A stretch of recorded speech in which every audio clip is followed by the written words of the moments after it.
Hi, thank you very much. Thank you all for coming today. This is my lovely assistant here, Angie.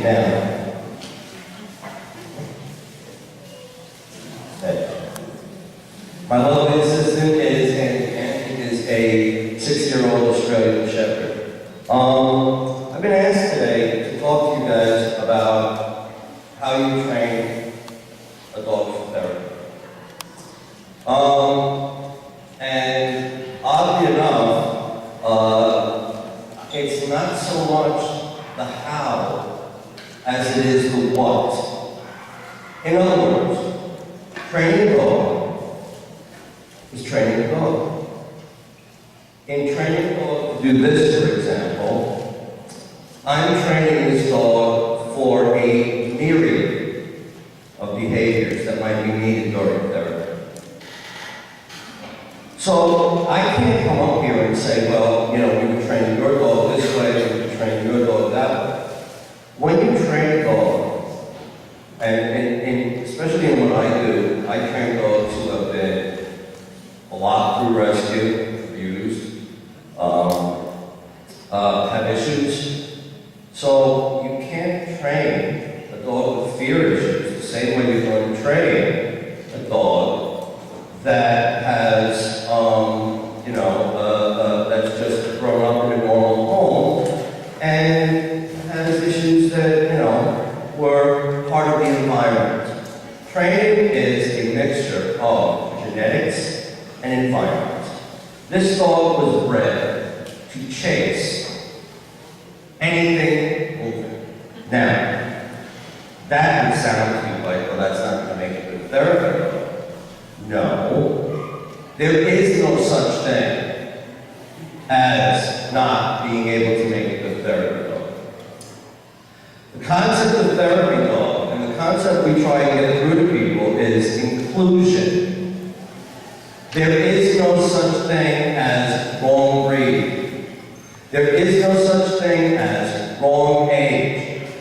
There is no such thing as my dog doesn't listen, therefore we wouldn't make a good therapy dog. Dogs are a reflection of their environment and their handlers. A dog cannot be doing what you want the dog to do, and at the same time, be doing what they want to do. So if they're given a job, and I personally believe all dogs have a work ethic.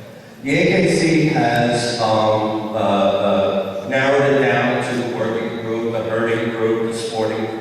They're all working. That's how they became dogs. They became dogs because of their relationship with us. Now, when you start to teach the therapy, this is where I go into it's the what. What are you training?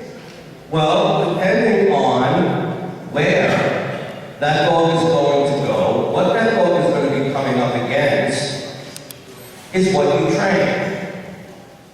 You're going to be training a dog differently for assisted living visits than you would be for working with special needs children.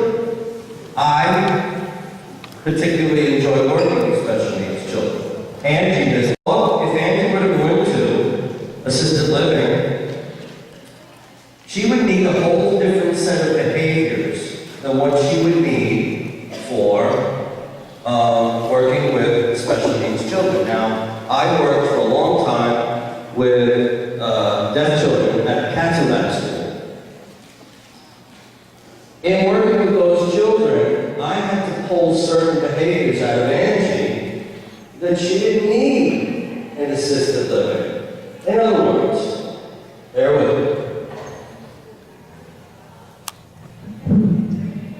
By the way, the reason I'm putting the microphone down is because of the dog. She has no understanding as to why Daddy's voice is coming all the way around here. So I gotta put this down when I talk to her so she realizes it's coming out of my mouth. They don't have that concept.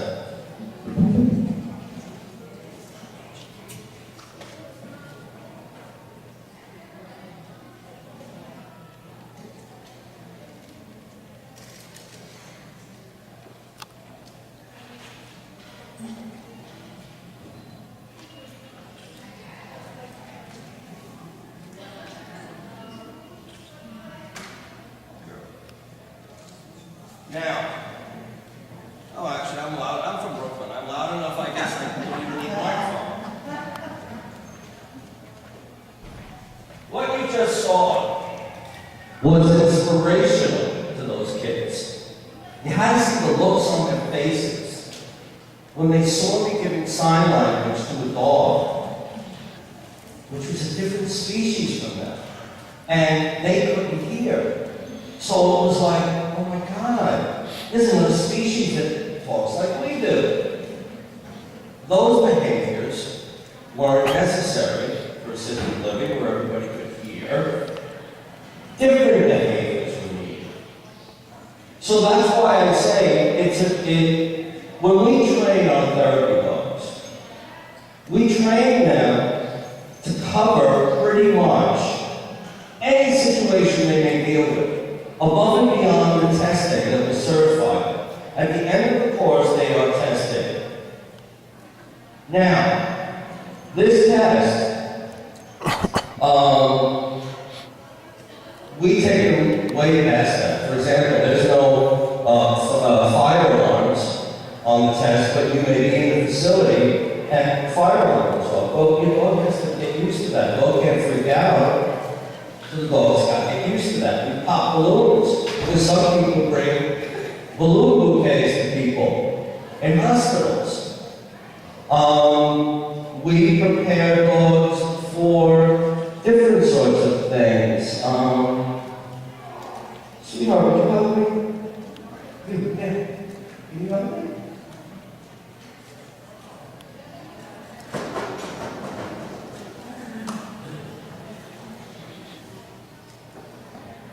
I want you to watch something. What's your name? How old are you? Married? All right. What I'd like you to do is run around my dog.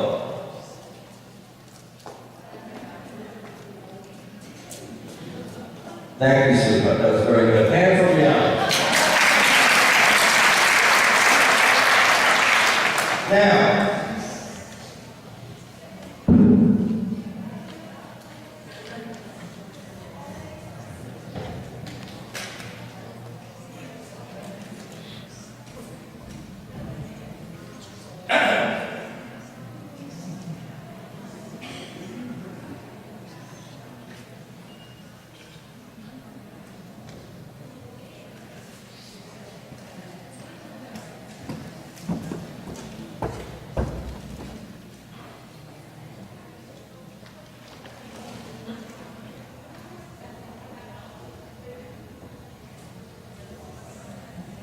a good therapy dog is reliable.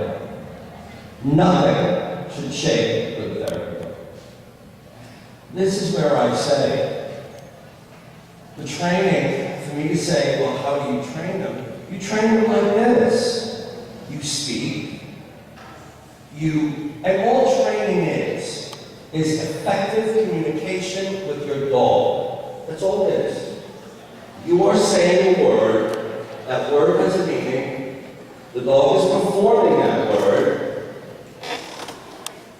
and then it's over. Now, Angie got up once, but I'm giving her a pass here because she's never been on stage. But, anybody see her get up when Brianna ran around her? Anybody see her really move and not correct herself as I walked off the stage and came back? No. So, if I would describe therapy training, I would describe it as a commitment to teaching your dog to be a reliable worker. And there is no such thing as dogs who can't be taught. I once trained a 9-year-old Chihuahua with 3 legs.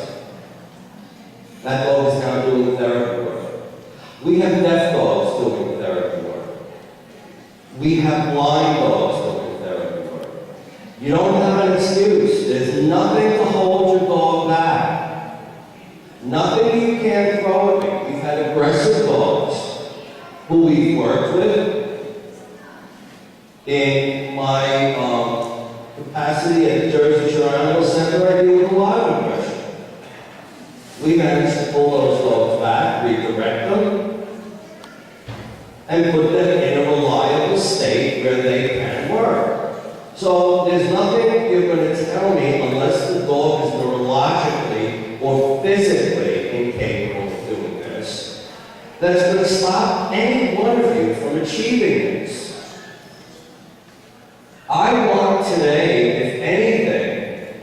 empower all of you with the concept that if you have a dog and you want to do community service, your excuses as to maybe, you're not giving your, let's put it this way, you're not giving your dogs enough credit. No such thing as it. Do you know that close to 80% of the dogs visiting the Jersey Shore Medical Oncology Unit for Bright and Beautiful are pit bulls? And every other day, I keep reading, oh, pit bull did this, pit bull did that, when in actuality it should read, pit bull's owner let pit bull do this, and pit bull's owner let pit bull do that. Because when you sign on for a certain breed, you sign on for all their characteristics. Which means when I have a herding dog, I have to teach that dog not to chase pretty young girls like Brianna.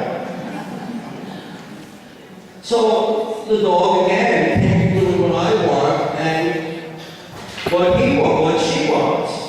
And I consider this command the ultimate of commands. A solid downstay is a solid dog. There is nothing wrong with this dog to do in this position. It is very hard. It's very hard for them to bark incessantly. They can't counter-surf. They can't jump on your guests. They can't jump on someone in a wheelchair. They can't jump on somebody's bed in a hospital. When I'm working with children, especially special ed kids, and there's 30 of them in a room all going crazy, and she can't move. Well, she does move actually. She looks at me and she rolls her eyes like you're doing it to me again. And that's about the only movement she gets. So there really isn't anything that should keep you from this if this is a goal. And especially with something like caregivers, where we're reaching out to the community, and quite frankly, we're going to Bright and Beautiful, and we hope to have our school set up for it. In fact, I'm going to try and take the course next year. We're going to try and work with veterans in the same capacity, whether we can follow up when veterans come home with visits from dogs, because we owe it to them.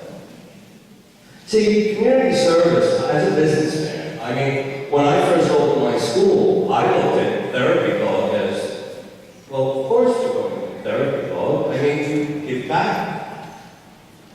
You would be amazed at the humbling effect that this can have in your lives.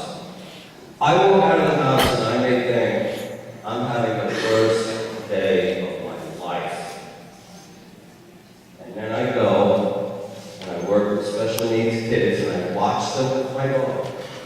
I watch their reaction. I marvel when the teacher says to me, do you realize I've been trying to get that kid's attention all day? And as soon as the dog walked in the room, focus. In the Cats and Mouse School for the Deaf, we increased reading and writing by 50%. Because as soon as it was told to the children, well, you don't even have to read to the dogs this week, all of a sudden those books started coming out. So therapy dogs, and again, this goes back to why I'm telling you what, so you understand how. Therapy dogs should be a source of inspiration, a source of focus, a source of comfort. But they should always leave the patient better than when they came in. The days of, I know a lot of people that call me and go, you know, my dog is the friendliest dog in the world, and he would make a wonderful therapy dog. And I say, well, that's wonderful, great. How much training does the dog have? Oh, he hasn't had any. I said, okay, well, you have to understand that if we're bringing your dog into the facility, your dog must be under control. Okay? So, they've changed in definition from happy dogs with bandanas to what I believe to be skilled, workers. Okay? Nothing's wrong with her. Has anybody, I mean, really, if you think about it, how many of you with your dogs could put them like this? I'm very proud of her. Because I didn't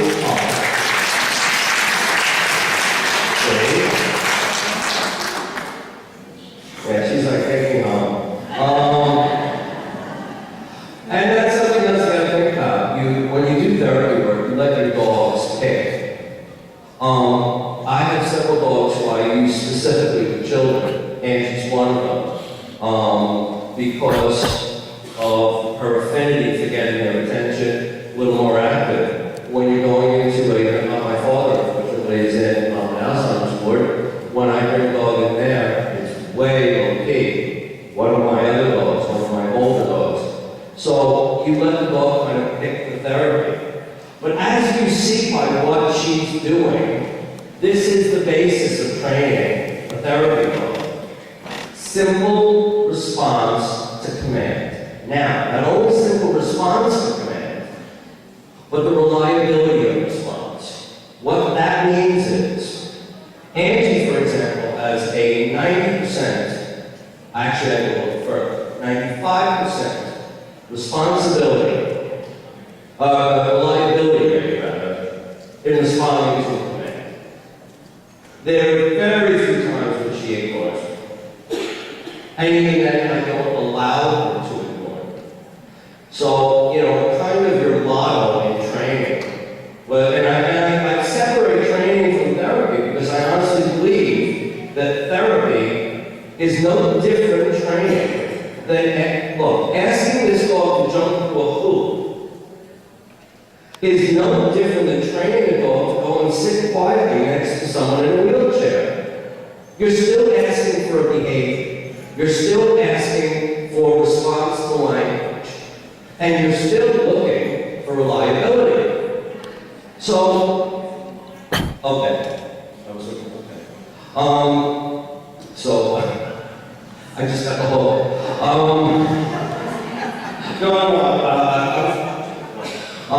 okay, so that's really what I want you all to walk away with this is. Inclusion, commitment, and then what you feel inside when you're done. Now, let me stand here. Because now I can see a little better. There we go. Okay, questions? Yes, ma'am.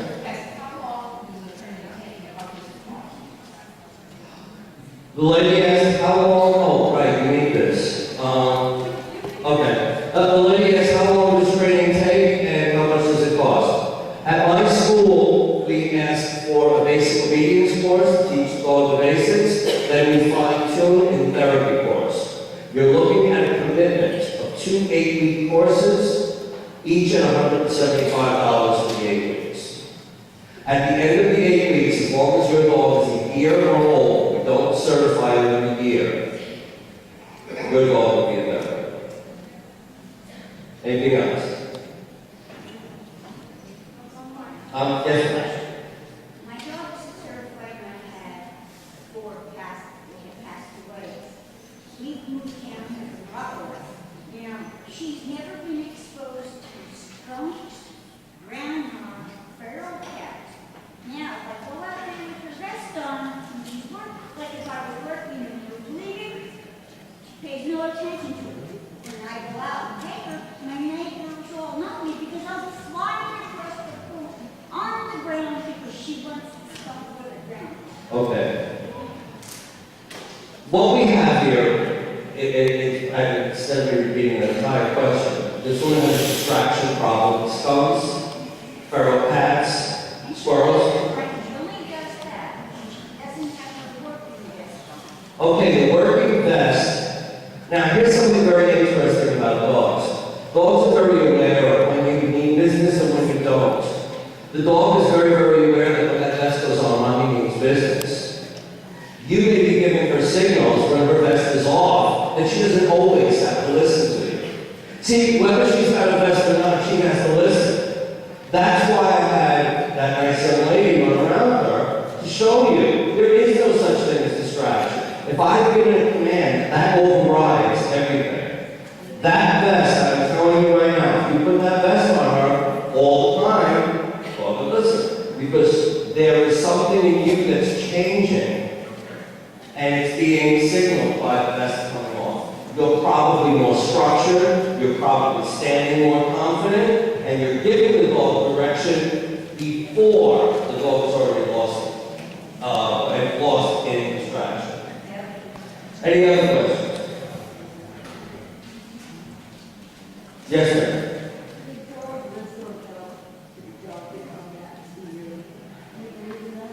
Can a dog? Oh, whistle. Any kind of actually, we have neck dogs, and to get them to come back, remember the old-fashioned beavers people used to wear that used to go off, and then you had to call a certain number before they got all these strange phones? Yes, any cue can be turned into a command. So if it's a whistle, if it's you calling, if it's ringing a bell, or if it's something coming on and if they can't hear, yes, they will do that.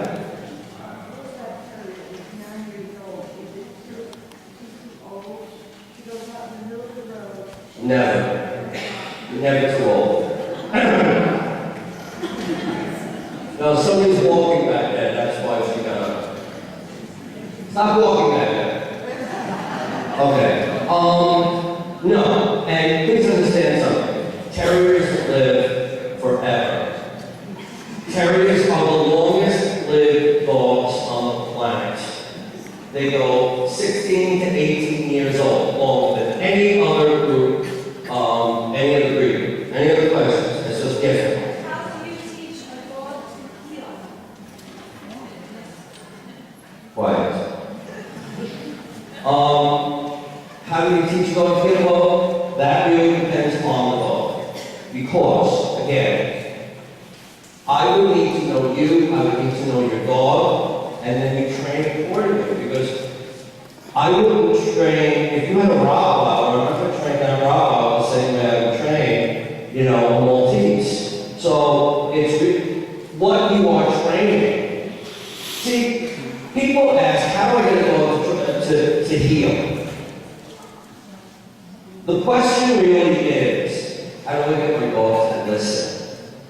Because there is no such thing. You have kids who all know this. They don't just listen to one rule. They either listen to you or they don't. And you don't accept them not listening to one rule and listening to everything. Oh, it's okay, you do everything else. No, it's everything. So you get a dog to heel by teaching the dog to do everything else, and then that's going to fall right into place. Anything else? All right. Thank you all very, very much. We'll be outside. If you have any questions, I'll be out there.